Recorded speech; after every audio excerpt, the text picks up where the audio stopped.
It's a wonderful title, so I've put it in a big font. Welcome to are normally the first words you hear when you come to a new place or you meet new people. They welcome to your home, welcome you to their home. They welcome you to their community, to the neighborhood they live in.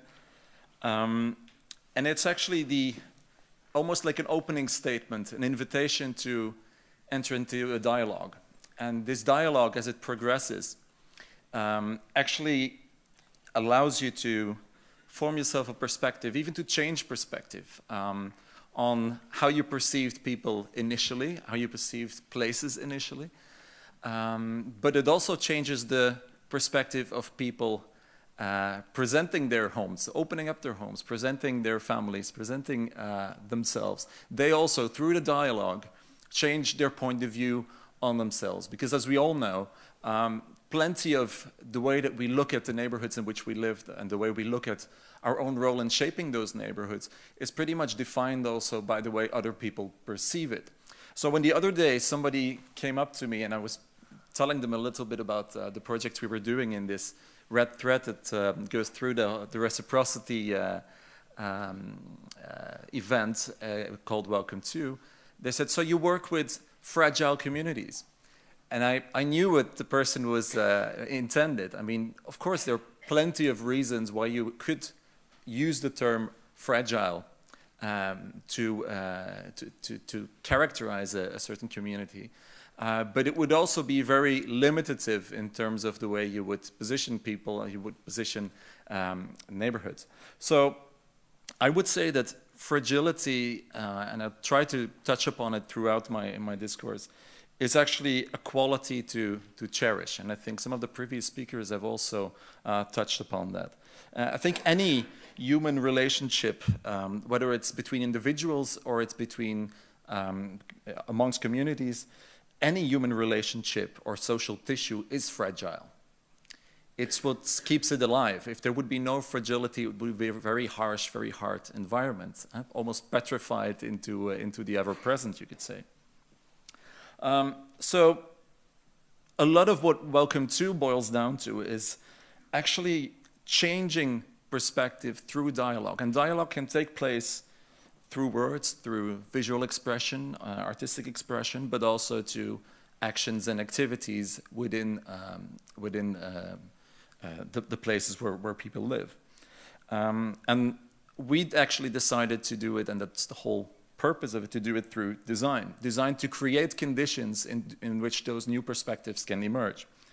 And I'd like to take you on a little bit of a trip through the three editions briefly of Welcome To, but of course spend a little bit more time on the one that you can not just visit here in Liège these days, but also that it's still very much on top of our minds because it's ongoing, the work in the neighborhood of, or the quarter of Bavière here in Liège. As Giovanna mentioned, this has work that's been done in not just a participatory way with the people in the neighborhoods, but also with many other people. There are too many to name, but especially students also from schools, which were engaged in the design research in the neighborhoods to actually look what would emerge as topics that they could tackle. So there was no pre-programmed approach. There was more like an overview of methods and ways, tactics that you could use to engage with those communities that was available, made available to people and to students. But it was up to them actually to decide how they wanted to approach it and which kinds of elements that came out of those dialogues they would like to pick up. 2 editions ago, we were welcomed in the neighborhood of Saint-Gilles here in Liège. And you could say that retrospectively what happened there is that in working with the students in the neighborhood, it eventually boiled down to about 80 micro-experimentations, 80 kind of concepts that were presented to people in the neighborhoods and that they could adopt in order to continue some of the catalyzation that took place through design via the students. And it went from very simple things. What could bring people together? What could enhance the social tissue? One of the things that students quickly came up with is that, okay, so if everybody starts complaining about the way the neighborhood looks, let's just do something about it. Let's not say the city should clean up my street. Let's turn it into something fun. Let's turn it into an event that we can all enjoy. And they had cleaning parties together with people in the neighborhood, which of course, as often said, if you want people to engage, you have to do it sideways. And you have to give them an excuse to engage with each other. And what a better excuse than to clean up some mess we've already probably also created ourselves. So this was one concept. There were plenty. 80 of them were actually brought to the fore. And some of them actually were adopted by the local community and continued and altered afterwards. And I think that's the fragility of or the permeability of these concepts. Francesca rightly touched upon the whole notion of open-ended design.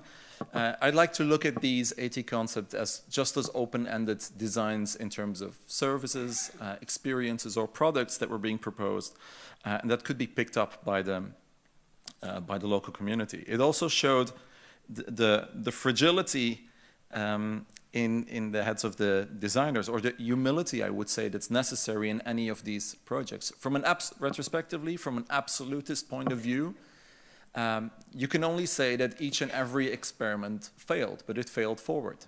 It failed forward in the sense that it would be altered through the course of events, and it would actually lead to some life-changing experiences for some individuals that then found the energy to, for example, set up a neighborhood committee and continue some of the work in terms of catalyzing the dynamics, the human dynamics in the neighborhood. The previous edition, and some of you might recognize the space under which we are right now, so up on your roof, there was a setup which actually showed the work that we did in the neighborhood of Serein, of Trazanster actually, which some of you might know as Serein was the cradle of the steel industry, which of course, as that industrial activity shifted, also left behind a community with, well, plenty of challenges ahead. Now, a lot of, at the time when we were there, they were actually on the brink of changing or implementing a master plan to actually turn that situation around. But there were still openings in order not to have just a top-down movement of this implementation of this master plan, but also to allow for more spontaneous activity from the bottom. The only question was, what could that activity be? What would the needs be of the people in that neighborhood? Which, of course, I mentioned the word humility before, really emphasized the necessity for the designer in his or her fragile position to say, listen, we cannot solve any problem that you have here. We can show you or can try to trigger a different way of looking at yourselves, at your neighborhood, change that perspective, and hopefully also change the perspective on the role that you can play in building your future community and the future state of the neighborhoods that you live in. So whereas in Saint-Luc we were actually seeding all these different experiments, in Serein also because we were working with a smaller group of students, we emphasized a very different or more select set of small projects. But it all started again, as Giovanna also mentioned, through research in the streets, in which we slowly started employing increasingly more the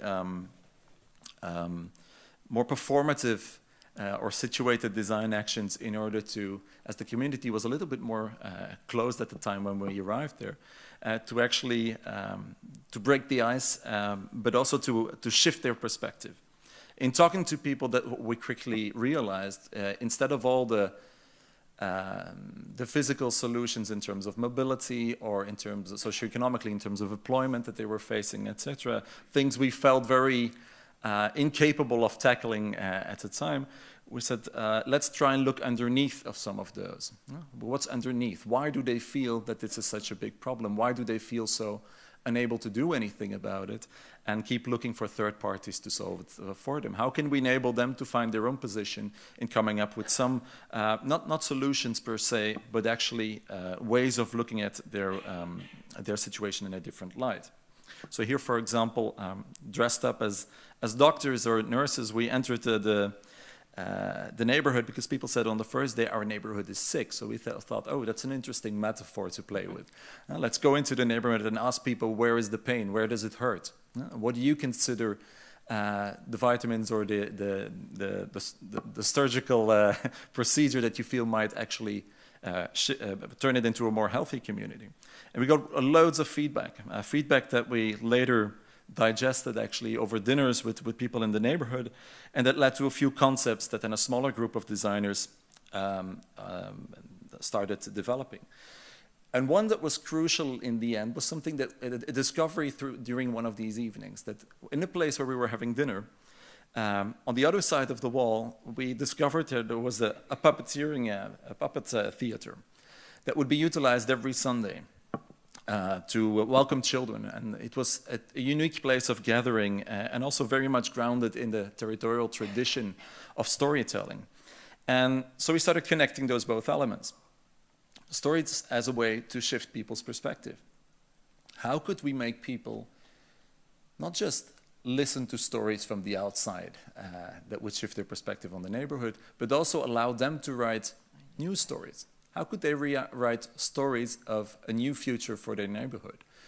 And we thought it would be, first we tried it without giving them anything, then we started feeding them some perspectives that they might not be aware of. For example, if you're a metal worker who grew up in that area, working in the steel industry was just very hard work. It was tough guys working in the factory with heavy equipment. If you go and visit any of today's fab labs, for example, or tech spaces, people also work with metal construction, etc. But it's a very different type, very different technologies, very different way of working with it. But it requires the same knowledge also of the material conditions in which you work, but allows you to apply your skills in different areas. Only if you're not aware of that, it's very hard to reinvent yourself in this world that's shaping up around us. So we thought, how can we feed people some of these ingredients? So we developed a game for them, which would allow them to lay out the basics of a story that would describe their future neighborhood, and that would allow them, once actually enacted by the puppeteer, to discover that each and every one of them in the neighborhood could be a local hero in changing, at least in a little bit, for the positive life in that neighborhood. And that's something we picked up and we built upon also in this edition of our work in the neighborhood of Bavière. In front of you on the picture, you can see the card set that was redesigned gracefully by the students of Saint-Luc, in which the card game that we used to create stories was reappropriated for Bavière. So it was actually filled with a few categories. For example, a challenge that the neighborhood is facing. There were examples of challenges that were brought up by through discussions with the people. We would have different types of actors in the neighborhood. Would it be a shopkeeper? Would it be an educator, a student, anyone living there? We also had a time frame. When would this story take place? Would it be 20 years from now, 5 years from now, right now? And what's the kind of quality that these people might have that might help to solve some of these challenges or tackle them? And those qualities often are translated as very physical skills, but we actually discovered when doing our work in Seram that sometimes the skill of listening to other people, which was brought forward by some of the inhabitants, when we asked them, what do you think, what are you good at that people don't know? And one of the first things that came up was not I'm good at working with metal, but I was good at listening. I'm good at caring for animals, or I'm good at caring for other people. Those are the fragile human qualities that can have just as much value in neighborhood life and in any life as those professional skills that are often unilaterally addressed when addressing people and their role or their value in society. So we started putting those in there. And then we asked people, even children, who were actually our best collaborators in this game. So let's try and make a story out of that. And this girl, I still remember vividly, was in April when we did it here in Bavière. She picked a card saying, the local hairdresser the delimitation of the area, because one of the things we faced immediately in Bavière was Bavière is not really a neighborhood. If you ask people where are the frontiers of the neighborhood, they find it very hard. It changes in everybody's perception. So you had to do something with that. A volunteer was in it, etc. The girl came up with a magnificent story of collecting the hair of the inhabitants of the neighborhood to make a long rope and actually try to ask everybody to help out and circumnavigate or actually circumscribe the contours of the neighborhood. It was her way of saying, okay, if the identity can actually literally come from people's physical presence and actually shape the identity of a neighborhood. A beautiful metaphor that was touching a lot of people when we told them her story. We also asked people to draw some of these images, and I mean, if you want to have a look at them, I would say get in touch with the students from Saint-Luc, because they've gathered quite a library of visual interpretations of the identity of the neighborhood. They also came up with protocols in order to allow people to look for what is your identity. What could be your identity, not out of nostalgia from times bygone, but actually identity that you might want to express in the future. And so they held all these kinds of workshops in the spaces in which they created this sign language, a system actually that could be allowed to communicate with people from very different cultural backgrounds, different languages, etc., in the neighborhood. A system that would not be your typical font and branding from a city branding perspective, but a system that could actually be handed over to the community in order to allow them to communicate better amongst themselves. One of the challenges that was brought up in the discussions with people.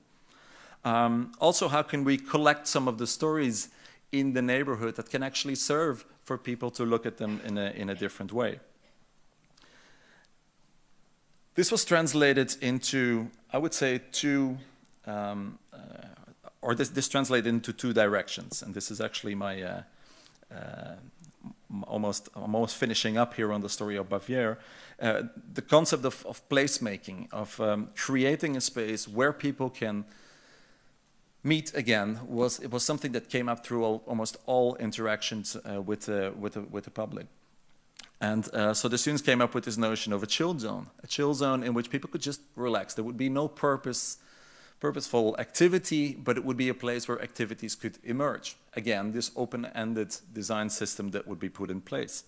They called it a chill zone that, as you can see, almost looks like a small boat, because another topic that was brought up was, okay, this connection with the river.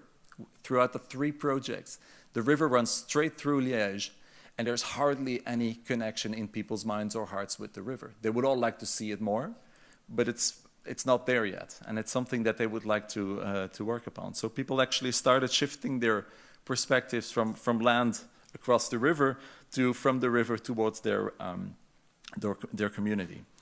And so this placemaking and this identity searching led to these constructions also, like our salon de rue, as we call it, or our street salon, which is actually something of a mix and hybridization of a mobile park and a bench where people can meet.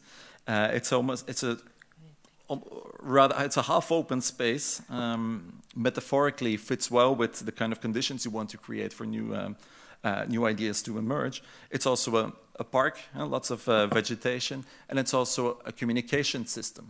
Through the flags that would be painted together with members of the community, you could convey messages. You could organize your activities and actually externalize some of the outcomes of it and visualize it for the rest of the community to take up.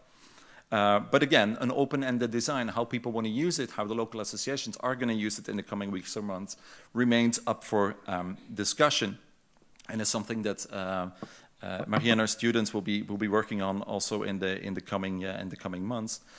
So stay tuned, I would say, for some of the activities ranging from open-air cinema to some spray painting classes for actually. To up on our graffiti skills, I would say. So this is the kind of fragile work that design for social innovation, design for social cohesion is actually all about. It's about this open-endedness, about leaving room for emergent properties in the design process. And also to move a little bit away, something that also some of the previous speakers have touched upon, to move away from design as this rigorous, rigid system to come towards a solution as quickly as possible, to utilizing design more as a process for understanding, for mutual understanding, and for reweaving the social tissue that we all need in order to build our other solutions in the end. Thank you very much.